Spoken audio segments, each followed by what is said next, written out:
I didn't know it was going to be this emotional. I have one more person. This is Marlene. She's from Modesto, California, and she actually is working with us now. She's here helping out today, and travels with us along with Jared. He's from Anaheim, California, and come here, baby. You're not supposed to start crying before you sleep. I know. I'm sorry. I apologize. These are just some stories of many, many stories that I have witnessed with my own eyes. And even now that I'm working with him, and I talk to patients on the telephone, and it's just amazing. But anyway, I didn't want to be real scatterbrained, because you know how you are when you're emotional, you can have a tendency to skip around. So I just kind of have a few things that I wanted to share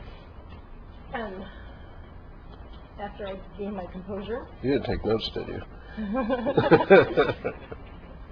He is my hero. In the very beginning, he shared about hero. I would not be here today if it wasn't for him. But let me just kind of share a little.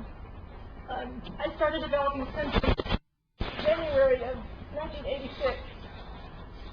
And basically, they progressed from just, irritable bowel, and progressed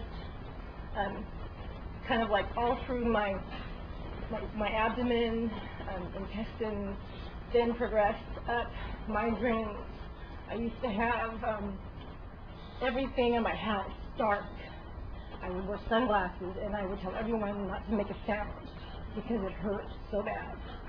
And then it started to progress to my back, to my legs, hips, my feet, my ankles. My ankles were inverted. They started to invert this way. And my hands started to invert to where I was sitting in the wheelchair like this. My legs were like this, and my hands were like this. And I would go to my kids' award ceremonies in the wheelchair with a blanket covering my body, because I was very embarrassed and ashamed of what I looked like. And through the journey, basically it took 5 years to diagnose me with fibromyalgia. I went from doctor to doctor, pill to pill, prescription to prescription. I was on 25 to 30 prescription pills a day, and it just got worse, progressed. It's one thing that the doctors never told me, was that it would progress. I didn't know that. I learned that along the way. I even looked into vitamins. Vitamins are very helpful. It's always good to take vitamin supplements, especially when you can't eat, because I could never eat. I was allergic and was just wasting away to nothing.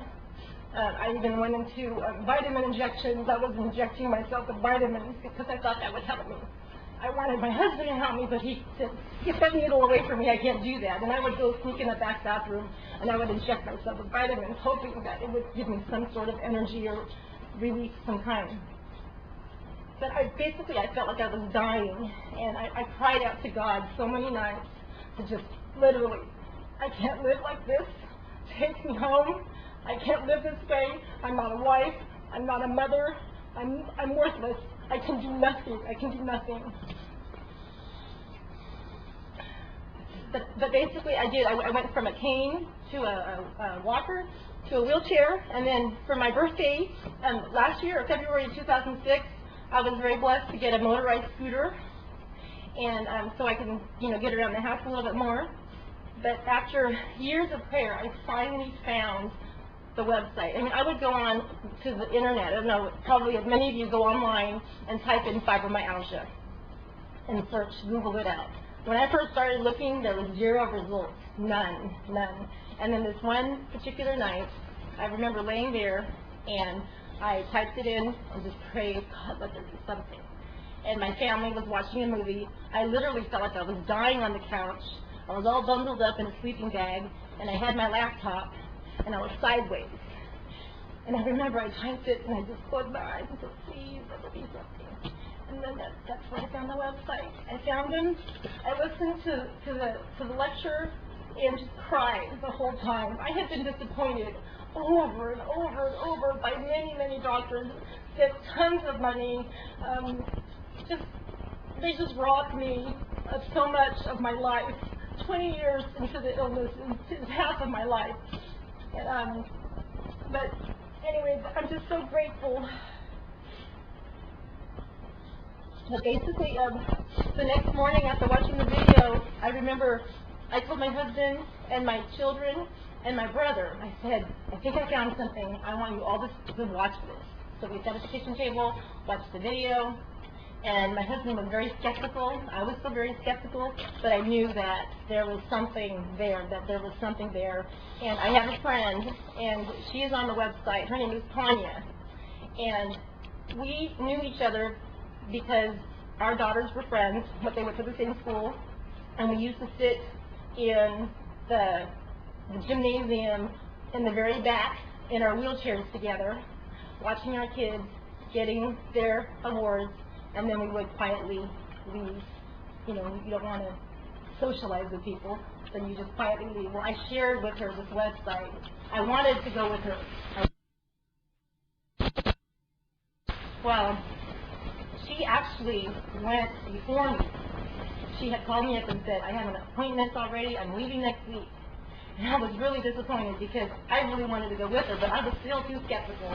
And she said, Marlene, I'm so sick, I have to. So she went, and within her first week, it was incredible. I remember the Friday night, her daughter spent the night at my house. And I said, we should call your mom just to see how she's doing. And believe it or not, she was walking already within that first week. Like, I think that particular day, I think it was like 1.5 miles. That day, she had been walking every day, not using a wheelchair anymore. Isn't that awesome? That's just so amazing. But basically, prior to going to the treatment, I was planning to remodel my house and make it more,